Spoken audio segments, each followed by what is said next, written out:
He has ability to try to make it in this league. He's trying to do it with the Bills. In the Bills' final preseason game, Chris Martin got plenty of snaps, but he was released in the final cutdown the next day. While not exactly what he wanted, it's nothing compared to the devastation he's been dealing with. Almost all day, every day, I have to relive the things that I had to see. On April 6th, the Martin family suffered a tragedy that they'll never completely recover from. Their 2-year-old son, Gunnar, drowned at their Lauderhill, Florida home.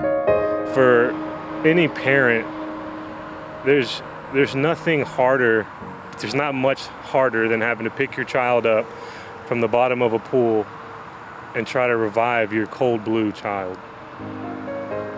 We noticed his room was open, we figured he was in the house somewhere, and then we realized the back door was open, and we had just that instant shock, an instant panic, a parent panic, knowing that there's a pool back there and that obviously your son's back there. And so, yes, so we panicked, we ran back there quickly yelling for him, and I didn't know what to do, so we started walking towards it, just hoping and praying that he wasn't, near the pool or something like that. And then by the time we got to the back door where the sliding glass door was, we saw him. We saw him at the bottom of the pool, and yeah.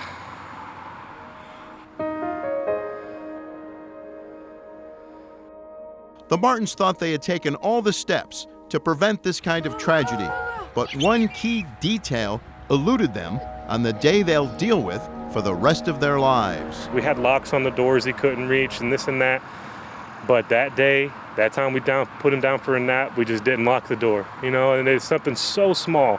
If we were just put the little lock in the door, everything would have been fine, and it's kind of surreal how something so small could make such a gigantic impact in our lives. Tragedies like this often tear families apart. In this case, the opposite seems to have happened. The Martins are closer than ever. Chris met his wife Christina at Central Florida. She was a soccer player.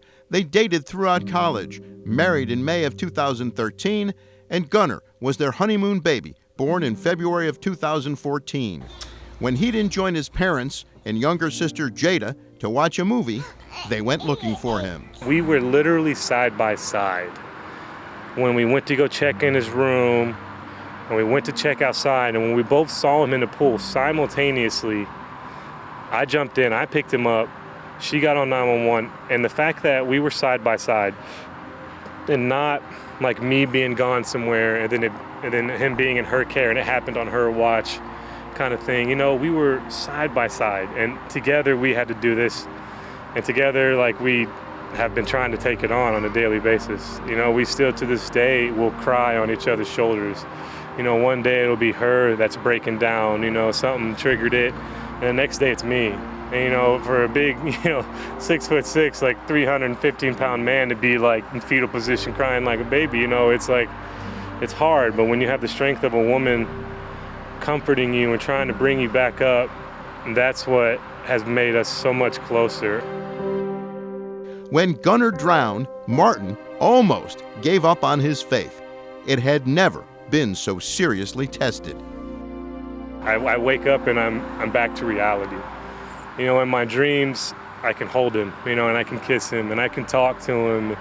And then you wake up and then you realize that it is a dream, and that, if you're a person of faith, then you'll see him again. But while you're here, it's the cold hard fact is you won't. While it didn't work out for Martin with the Bills, he hopes to hook on with another team. But even if he never realizes his NFL dream, there's a part of his life that will never go away. I honestly can't tell you how to deal with it, but just to keep moving forward, even though you feel like you're just a dead body, like a corpse walking around sometimes. As much as it weighs down on me on a daily basis, I can't let it. I refuse to let it stop me from trying to chase this dream. Martin says when he sees the flashbacks of the horrific movie that plays in his mind, he tries to think of his beautiful daughter Jada and how happy she is. His wife Christina is in the process of creating the Gunnar Christopher Martin Foundation to help prevent the kind of tragedy his family has experienced. She says if it helps one person save one child, everything she's doing for it is totally worth it. Stu Boyar, Channel 2 Sports.